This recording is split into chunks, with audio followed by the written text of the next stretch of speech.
Well, now your family hasn't been able to talk you out of becoming a beekeeper. It's going to be the best decision of your life, so here you go. We're going to give you the rundown on what happens inside of a beehive, what the things you have to consider as the beekeeper, as the owner of all these precious little insects that are the most, I think they're probably the most important insect on the planet, because if you don't have bees, you don't have apples, you don't have almonds, you don't have too many cucumbers, you sure as hell don't have too many pumpkins. Hell, the only thing you get to eat is a loaf of bread, and that's a bit boring after a while. So, do your part. Learn how to be a beekeeper, and you're in the right place to learn, because we're going to make it easy and engaging, and hell, we might even have a laugh or two.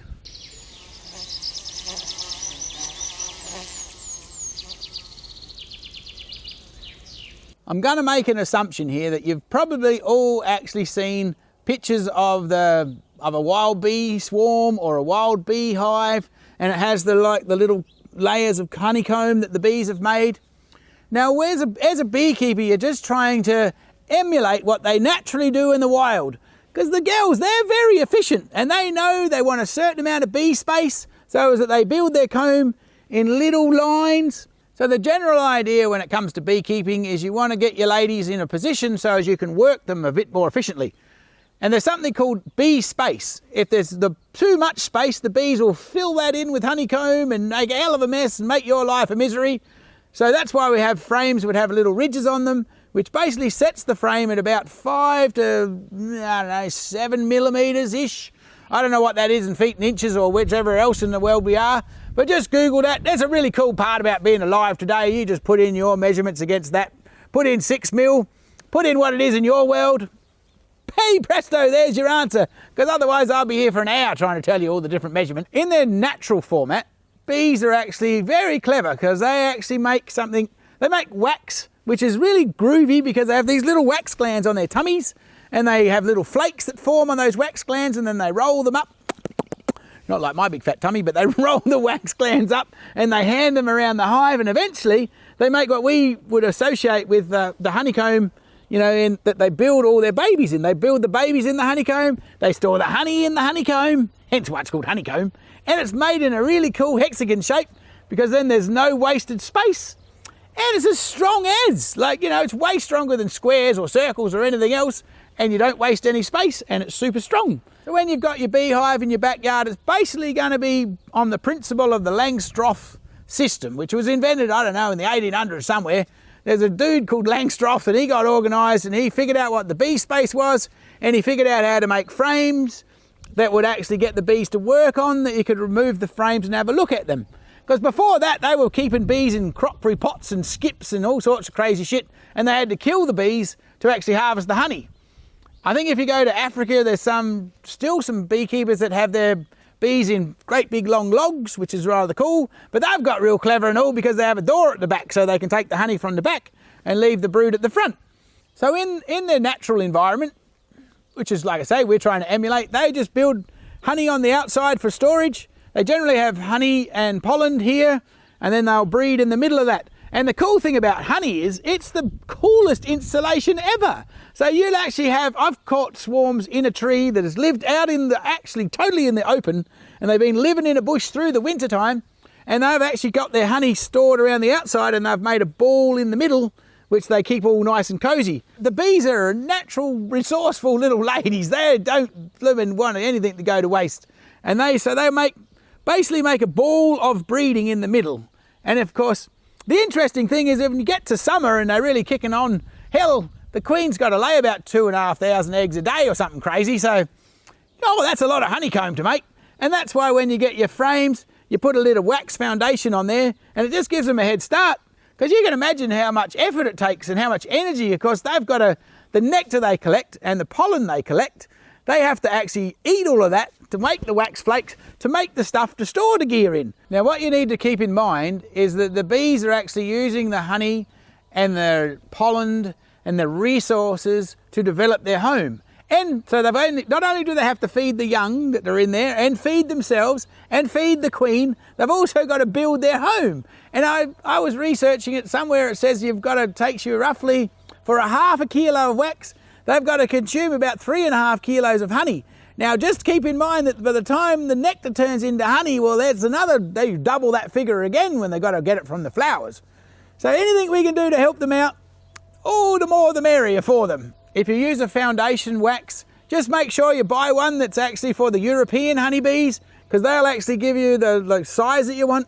The hexagons are just that little bit bigger. If you're in Asia, well, there'll be Asian honeybee frames, which is a whole nother story. And anyway, you'll know that. It's the same difference across the deal, except the European bees are a bit bigger. So make sure you get the right foundation frames inside your hive. Give the girls a fighting chance. Make it easier for yourself, otherwise they'll build cross comb and all the rest of it that we'll talk about shortly.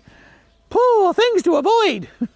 I think as a new beekeeper, one of the misconceptions that you're going to have to get your head around right from the get-go is that honey really is just the bonus. The girls are not actually collecting honey just for you. They're actually collecting honey because it's what they eat, and they have to feed themselves. So in your hive, you're going to have three major players. The most important bee in the beehive is the queen. Of course, the queen can't do anything on her own, so she has to have a shitload of workers. And the workers, well, you know what? Just for the hell of it, they happen to have some blokes that's called drones as well. So you've got a queen and you've got the worker bees, which is going to be the majority of your population. They're all ladies. And then you have a few drones. Interesting thing about when you first start looking in your beehive, you might get a bit confused, the difference between a queen and a drone. Because tell you what, the drones are the biggest bee in the box, and you read all this information and it'll tell you the queen's the biggest bee.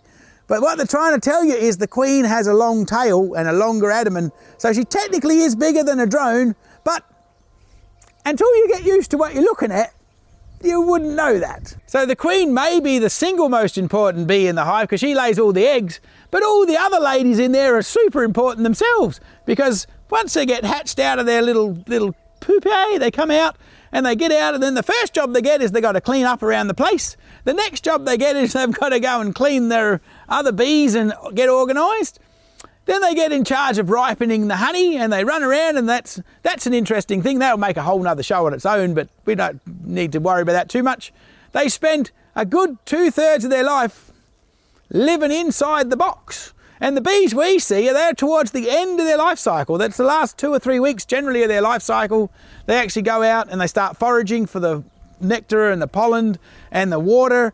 And so it's very interesting. Most of their life is actually spent in the box raising new bees to go foraging.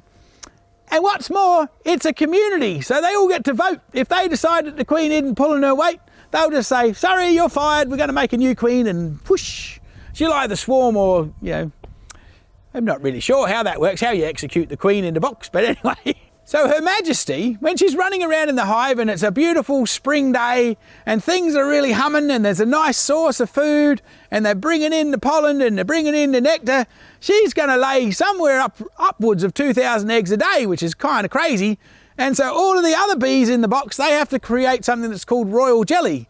And they got a little gland up here somewhere on their head, which oozes a little bit of royal jelly, and I'm pretty sure that each little tiny larvae gets visited about 5 times every minute and gets fed a little bit of jelly, and then they are in the royal jelly, and then they mix the royal jelly with some other products, and eventually they cap it off and the little larvae turns into a bee. So it's kind of like a caterpillar. If you've ever seen a caterpillar make that's a pupae thing that gets organised and then it flies off as a butterfly.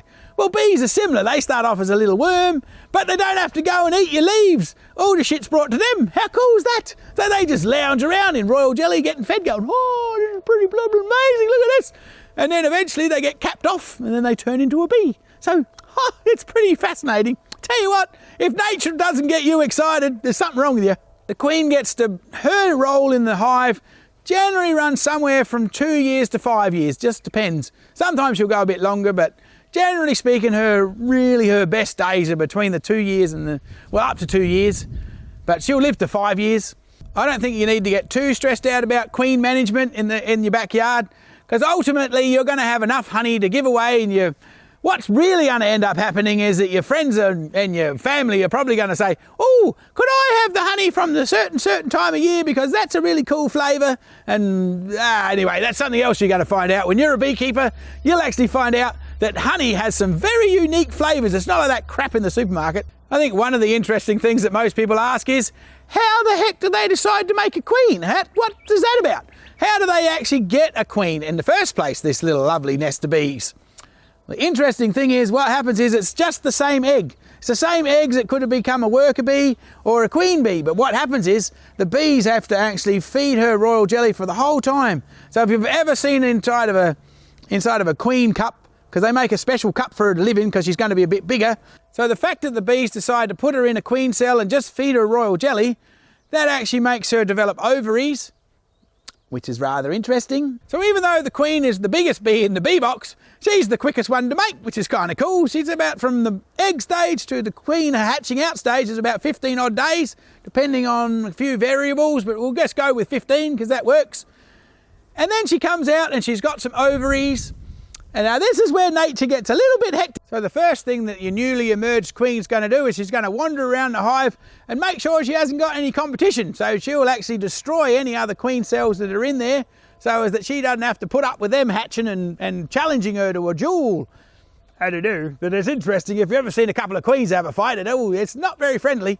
But anyway, after she's killed all her opposition, she'll actually get her wings a bit stronger. The other bees in the hive feed her, and then she'll go out to the front of the hive and she'll just orientate around a little bit, have a look at the trees, have a look at the box she's living in, and then she has to go for a mating flight. So she has to go way off into the distance somewhere and have what we call a drone mating site or a drone gathering area, and all the boy bees from all over the area are in this site.